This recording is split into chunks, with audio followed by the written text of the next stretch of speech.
कठे झलक महबूब जी मथे मथे लखे चंड गड कजन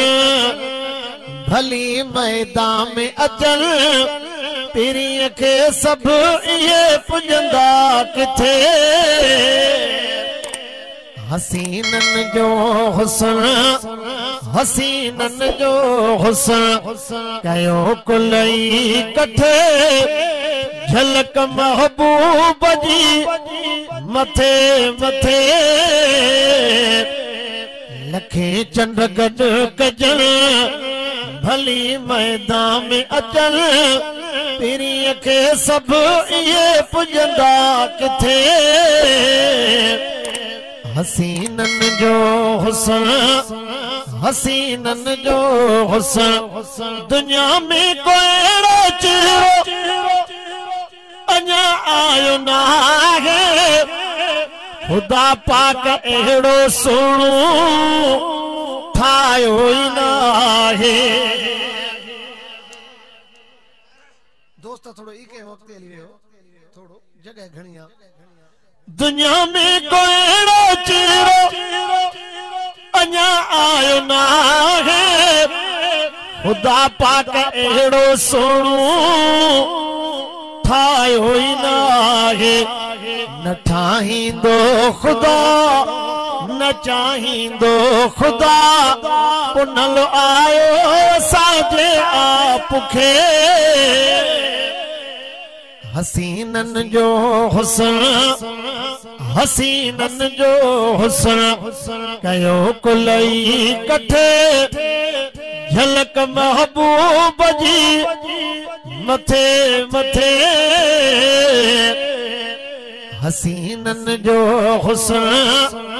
हसीनन जो हुस्न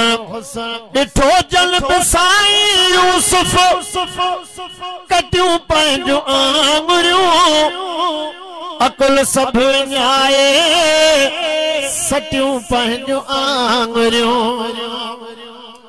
डिठो जल्द साईं यूसुफ कटियूं पंहिंजूं आंगुरियूं अकुल सब न्याए सटियूं पंहिंजूं आंगुरियूं डिठो जन मुस्तफा घोरिया घर ऐं बचा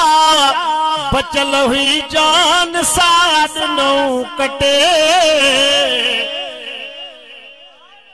सुभान अल्लाह कान की तवज्जो हसीनन जो हुस्न हसीनन जो हुस्न कयो कुलई कठे झलक महबूब जी मथे मथे लखे चंड गड कजन भली मैदान में अचन पीरी के सब ये पुजंदा किथे हसीनन जो हुस्न हसीनन जो हुस्न ॾिसो थोड़ खजिए जो ईहूं करे पियो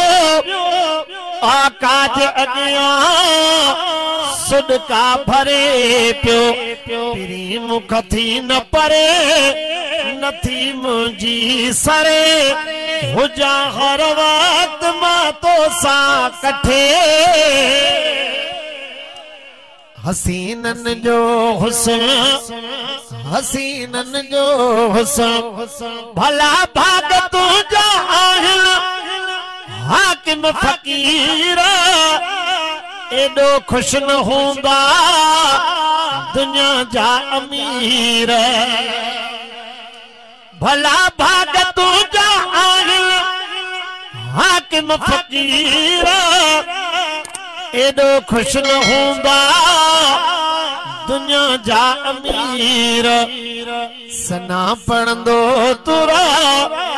ना तू चवंदो तुरा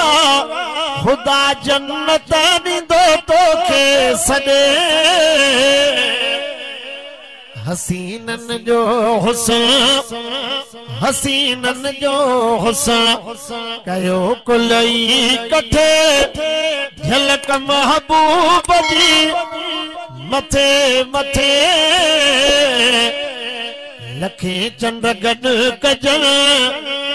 भली मैदान में अचल पीरीअ खे सब ये पुजंदा किथे हसीनन जो हुस्न